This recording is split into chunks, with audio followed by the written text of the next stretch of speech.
怪談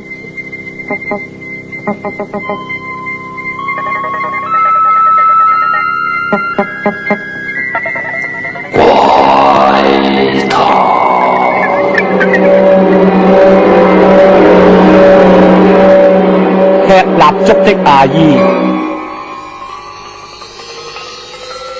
今季監製情書門編劇，莫佩文、陳森、翠碧、馬淑球、殷錦華聯合播出。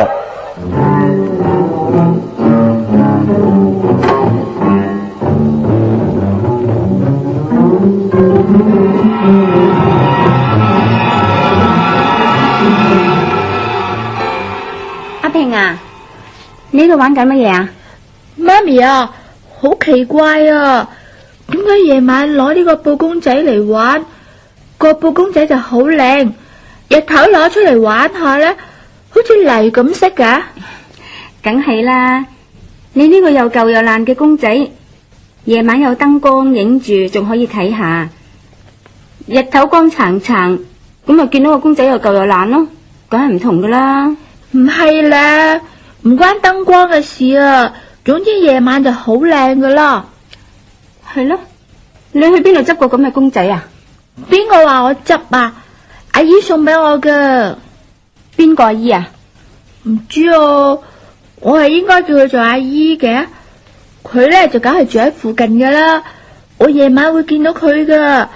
佢有時啊喺花園度行過噶。唔好亂咁叫人阿姨啦。係你教我嘅。你話學阿嫲咁老嗰啲呢就叫婆婆，學你咁上下嘅呢就叫阿姨，後生啲叫姐姐嘛。咁點解佢會俾個公仔你啊？有一晚啊，佢伸個頭喺我窗口外面喎。吓？咁佢即係入咗我哋花園噶咯噃？係啊，咁一定係嗰晚花園度門冇閂到啦。夜晚啊？係啊，我瞓咗落床噶啦，忽然間呢，見到窗口伸咗個人頭上嚟，哇，嚇咗我一驚啊！睇真啲，原來係阿姨，佢放咗個公仔喺窗口度俾我啊。咁啊奇啦，點解有人入得花園嘅呢？唔知邊個咁冇手尾唔閂門呢？阿姨又唔會入嚟偷嘢嘅，使乜怕喎？嗰個阿姨點樣樣噶？哇，好白噶，白到好似件恤衫咁白。佢係着白長衫嘅。個樣靚唔靚噶？好少人着白長衫噶噃。啊，我唔知啊，我唔敢定眼去睇佢噶。哦，係靚嘅就睇到都唔使驚啦。你睇到佢怕嘅就係唔靚啦，係咪？媽咪啊，我唔識點講啦。佢唔係唔靚，不過呢，我就唔敢定眼去睇佢啫。嗱，第次啊，唔識得嗰個人，佢俾嘢你都唔好要啊，知唔知啊？我同佢做嘢噶。做乜嘢啊？吓？冇嘢啦。啊！你唔好鬼鬼祟祟噃。又唔值錢嘅？咩唔值錢啊？你講個布公仔唔值錢？係啩？唉，咁嘅舊公仔啊，抌出街都冇人要，怪咯。喂，毓民啊，點解神台嗰啲蠟燭唔見晒去噶？應該未燒晒噶噃。哦，如果咁講呢，即係話有老鼠啦，老鼠拖蠟燭噶嘛？唔會嘅，樣樣都唔拖蠟燭。蠟燭食得噶噃。鬼先食蠟燭啫。鬼係食泥嘅啫。唉，蠟燭幾多錢啊？你唔係買咗一包蠟燭嘅咩？我又點會買一包蠟燭啊？喂，我好似見到有包蠟燭噶噃，係用黃色紙包住嘅。喺邊度見到啊？好似喺阿女間房門口張凳度。係？我唔見嘅。咪真係好笑啦！唔係你買嘅，唔通係我買啊？我買香燭啫，都唔會話買一大包蠟燭嘅。蠟燭又咪時時點嘅。唉，好啦好啦，我唔知你啦。唉，唔好提啲蠟燭啦。清平啦。唉，呢隻女呢排硬係神神化化咁，都唔知佢做乜嘅。你啊夠神神化化啦，為咗啲蠟燭都咁粗心真係。媽咪啊，你嗰隻刁蠻女出嚟啦。媽咪啊，咩啊？有冇人中意食蠟燭噶？大吉利是啦，鬼先食蠟燭嘅啫。吓？又係提蠟燭，都話唔好再提啦。喂，阿平，點解你咁樣問我噶？媽咪啊，我想話咬啖蠟燭試下好唔好？哎呀，你作死咩你？啊，你真係整係餓鬼嚟嘅，蠟燭都去咬。清平，點解你會諗到要咬一啖蠟燭試下呢？研究下啊嘛。喂，阿平啊，你有冇見過你門口嗰包蠟燭啊？冇啊！睇你嘅神色呢，好似知道咁嘅表情噃。冇啊，我唔知啊。哎呀，唔知就罷啦，心咁緊張啫。清平，點解你會咁問呢？冇嘢啊，我問下啫嘛。我真係，我係阿姨啊。邊個啊？點解你會夜晚嚟搵我嘅啫？我好肚餓啊！我要叫媽咪俾啲嘢你食咯。唔好啊！我都話過，叫你唔好講俾人知啦。我要食蠟燭啊！冇啦，神台啲蠟燭冇晒咯。神台上面嗰個燭台咧，插咗2支未燒晒嘅，你攞俾我啦。放到咁高，我攞唔到噶。清平，你行開嚟窗口啊！我俾啲嘢你。唔好俾媽咪知喎。嗱，我有張銀紙，你聽日咧又同我買蠟燭啊！又要我去買啊？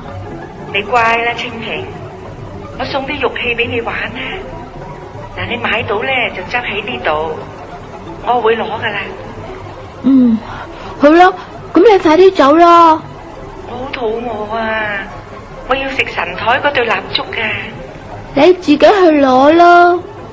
好啊，清平，你門口度咧嗰個門官土地嘅神位啊，你攞件舊衫勾住上去，咁啊遮住個神位啦。點解？你乖乖地啦，我叫你去做你就做啦。嗱，呢隻玉鈪我送俾你玩。攞件衫遮住佢啊？點解？你唔好問啦，又唔好講俾你媽咪知。門官土地嗰個神位樹搭住一件衫，係咪你搭喺度噶？係我跌咗件衫落去啫嘛。你真係越嚟越古怪噶啦，點會搭件衫喺神位上邊嘅啫？我都話跌咗落去咯。咦？你揸住啲咩啊？係玩具咯。攞嚟俾我睇下。攞嚟啦。睇咪睇咯。哎呀，係隻古老玉鈪喎，你去邊處攞翻嚟噶？阿姨俾我嘅。又係隻白長衫嗰個阿姨？係。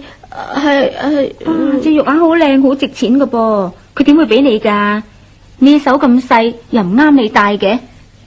啱你戴啊！媽咪啊，不如你要咗佢啊？唔得，你亂咁攞人啲嘢，唔好話俾爸爸知添啊！我都話咗唔要噶啦，係佢要俾我嘅。如果佢係有好多嘅，又係俾第二個嘅啫。嗰個阿姨點解咁錫你呢？佢話我乖喎。嗱，如果佢叫你出街，你千祈唔好跟佢去啊吓！佢冇叫我出街噶，佢送乜嘢俾你玩都冇所謂，但你出街就唔好制啦。我知啦。對唔住。咦？你係邊個啊？點解你會半夜3更走入嚟我哋花園噶？先生，我睇見呢個花園有啲玫瑰花好靚，我入嚟睇下啫嘛。我冇嘢嘅，我走啦。我哋花園嗰度門有鐵鏈鎖住嘅，你點入嚟噶？冇啊，我入嚟嗰陣道門係打開嘅，咁我咪入到嚟咯。嗯，對唔住啊，先生。哦，冇所謂，難得小姐你中意啲玫瑰花，隨便摘幾支啦。多謝啊，你摘一支俾我啦。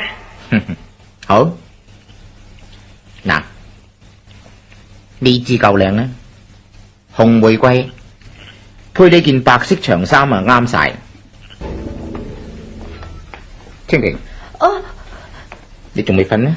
爸爸，你翻嚟啦，咁我冇咁驚啦。驚咩啊？媽咪去咗姑姐度，仲未翻啊，得我自己一個人喺屋企瞓唔着啊。唉，真係傻女。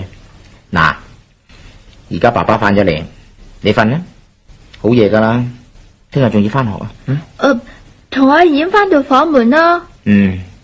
早啲瞓啦噃。爸爸早唞。早唞。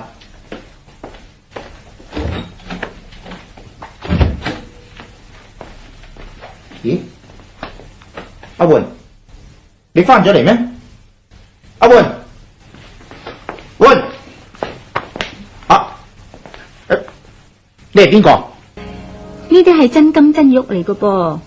係，冇錯。蔡夫人，呢啲係陪葬嘅首飾嚟嘅。咁即係話喺墳墓嗰時挖上嚟噶咯噃。但係真嘢嚟噶噃。咁當然係真金真玉啦。不過喺棺材裏面擠得耐啫。真金不怕紅爐火，至於玉石咧，一定就要經過人氣撫摸，然後可以恢復靈氣嘅。咁陪葬嘅首飾人都可以戴噶嘛？當然得啦。有啲古玉石經過幾千年，好多次入土陪葬，反而成為寶貴嘅玉器添嘅。咁啊，咁我唔怕戴咯，嗬。不過唔會邪噶嘛。心正不怕邪嘅。仲有一件事想請問大師嘅。清明時節係咪特別多鬼噶？係啊，清明係鬼節啊嘛。聽講話好多鬼都走上陽間嘅，咁唔知佢哋幾時先翻落去嘅呢？閉墓之前一定要翻落去嘅。可唔可以唔翻落去噶？過咗應該翻落去嗰陣，鬼就冇咗糧食，會變做孤魂野鬼。不過遲早佢哋挨唔住飢餓，就自動翻落去嘅啦。陽間唔係佢哋久居之地，除非咁啦，除非佢哋揾到替身啦。咁佢哋平時食啲乜嘢嘅呢？清明時節，佢哋上陽間有陰司嘅配糧，過期唔翻落去，自然唔肚餓。除非有蠟燭食啦。食蠟燭？係啊，鬼食蠟燭可以養命啊嘛。如果冇得食呢？冇得食就要歸位啦。咁鬼係咪一定害人噶？咁又唔係噃，蔡夫人。鬼亦都有善有惡，不過惡鬼亦不足懼啊。點解呢？只要為人心術正，自然